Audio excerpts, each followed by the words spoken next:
Hello everyone, welcome back to my YouTube channel. दोस्तों, आज का ये वीडियो एमएसडब्ल्यू और एमबीए एचआर के स्टूडेंट के लिए बहुत ही यूज़फुल होने वाला है, क्योंकि इस वीडियो में मैं डिस्कस करने वाली हूँ इंडस्ट्रियल रिलेशन से रिलेटेड एक और केस स्टडी।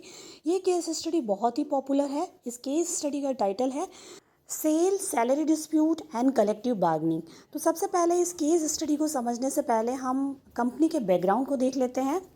सेल जो है वो steel authority of India limited यानी भारत की सबसे बड़ी स्टील प्रोडक्शन कंपनी है। ये एक पीएसयू कंपनी है जिसमें भारत के हज़ारों एम्प्लॉयज़ काम करते हैं। इंडस्ट्रियल रिलेशन की हिस्ट्री में सेल में कई बार मैनेजमेंट और वर्कर्स के बीच में डिस्प्यूट्स हुए हैं और कलेक्टिव बार्गेनिंग के केसेस भी हुए हैं। इसमें एक सबसे जो पॉपुलर केस है वो है सेल वेतन विवाद, जो ट्रेड यूनियन और मैनेजमेंट के बीच पावर स्ट्रगल और निगोशिएशन की प्रोसेस को दिखाता है। यानी इस पूरे केस में हम बात करेंगे कि किस तरीके से वर्कर्स और मैनेजमेंट के बीच में डिस्प्यूट्स हुए, डिस्प्यूट के रीजंस क्या रहे और डिस्प्यूट को रिजॉल्व करने के लिए कलेक्टिव बार्गेनिंग प्रोसेस का यूज़ करके किस तरीके से उस डिस्प्यूट का रिजोल्यूशन किया गया। तो अब हम केस स्टडी स्टार्ट करते हैं और बात करते हैं बैकग्राउंड ऑफ द डिस्प्यूट। इस डिस्प्यूट का बैकग्राउंड क्या है? सेल के डिफरेंट प्लांट्स जो देश के कई स्टेट के अंदर है, तो इन सभी प्लांट्स में हज़ारों एम्प्लॉयज़ काम करते हैं और समय समय पर वर्किंग कंडीशन, वेजेस को लेकर, प्रमोशन को लेकर, जॉब सिक्योरिटी को लेकर यहाँ पर वर्कर्स ने अपनी आवाज़ को उठाया है। यहाँ पर हम एक बड़े डिस्प्यूट पर बात करने वाले हैं। ये सैलरी डिस्प्यूट सेल में वर्ष 2007 से 2009 के बीच और फिर ये 2014 से 2015 में देखने को मिलता है, जिसमें वर्कर्स की डिमांड थी कि उनका जो सैलरी रिवीजन है वो बहुत देरी से हो रहा है, यानी मैनेजमेंट उनका सैलरी रिवीजन टाइम से नहीं कर रहा है। दूसरा, सेफ्टी कंडीशन, जहां वर्कर्स काम करते हैं वहां पर प्रॉपर वर्किंग कंडीशन नहीं है, प्रॉपर सेफ्टी नहीं है। तीसरा, यूनियन रिप्रेजेंटेशन को नेगलेक्ट किया जा रहा है, यानी वहाँ पर जो ट्रेड यूनियन थी उसके रिप्रेजेंटेशन को मैनेजमेंट जो है वो नेगलेक्ट कर रहा था। यहाँ पर मैनेजमेंट का कहना था कि वो अपने वर्कर्स को फाइनेंशियल सिक्योरिटी इसलिए नहीं दे पा रहे हैं क्योंकि उनकी कंपनी की फाइनेंशियल कंडीशन जो है वो कमज़ोर हैं और जो वर्कर्स हैं उनकी डिमांड जो है वो ज़्यादा है।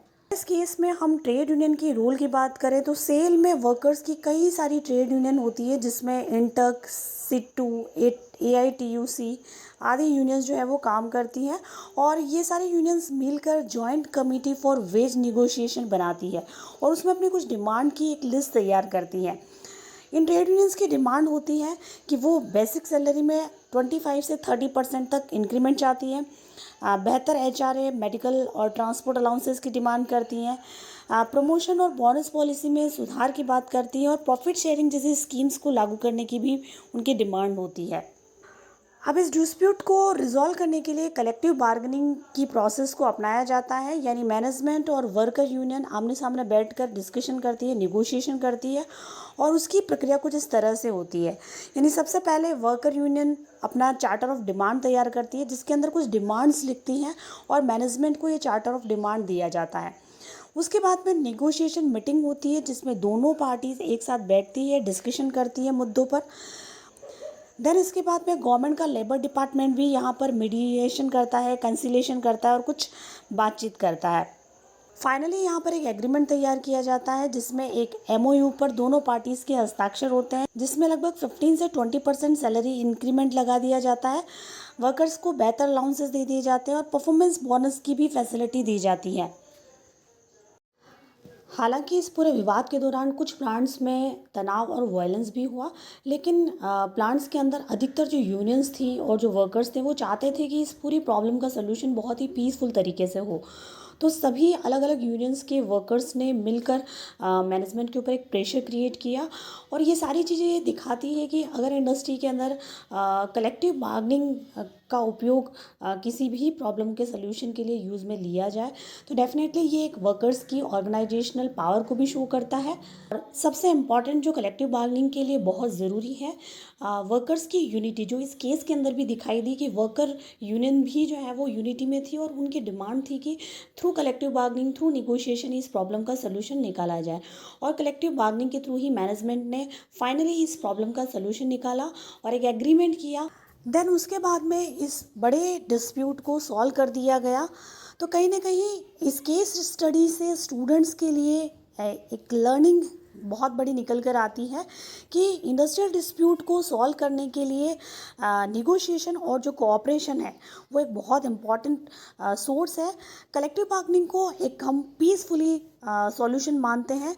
अगर इंडस्ट्री के अंदर इस तरह की स्ट्राइक होती है तो मैनेजमेंट प्रॉपर वर्कर से इंटरेक्शन करे, प्रॉपर उनसे कम्युनिकेशन करें और कलेक्टिव बार्गेनिंग के माध्यम से ही अगर स्ट्राइक और डिस्प्यूट को रिजॉल्व करे तो ये एक बेहतर मैकेनिज़्म हो सकता है जो इंडस्ट्री के अंदर पीस भी क्रिएट कर सकता है और एक डेमोक्रेटिक एनवायरनमेंट को भी क्रिएट कर सकता है। और इस डेमोक्रेटिक एनवायरनमेंट में वर्कर्स और मैनेजमेंट दोनों ही खुशी खुशी इंडस्ट्री को प्रोग्रेस पर ले जा सकते हैं। तो दोस्तों, इस पूरी केस स्टडी का कंक्लूजन हमें यही सिखाता है कि इंडस्ट्री रिलेशन में कम्युनिकेशन और कलेक्टिव बार्गेनिंग ही डिस्प्यूट को सॉल्व करने का सबसे अच्छा मैकेनिज़्म है। जब दो पार्टीज़ आपस में एक दूसरे को रेस्पेक्ट देती है, कोऑपरेशन की फीलिंग रखती है, तो उनके बीच में अगर किसी भी तरह का डिस्प्यूट होता है तो उसको हम निगोशिएशन की प्रोसेस के थ्रू या कलेक्टिव एग्रीमेंट के थ्रू ही सॉल्व कर सकते हैं। और ऐसे सोल्यूशन से कंपनी के अंदर वर्कर्स और मैनेजमेंट दोनों सेटिस्फाइड रहेंगे और कंपनी की प्रोडक्टिविटी भी इम्प्रूव होगी।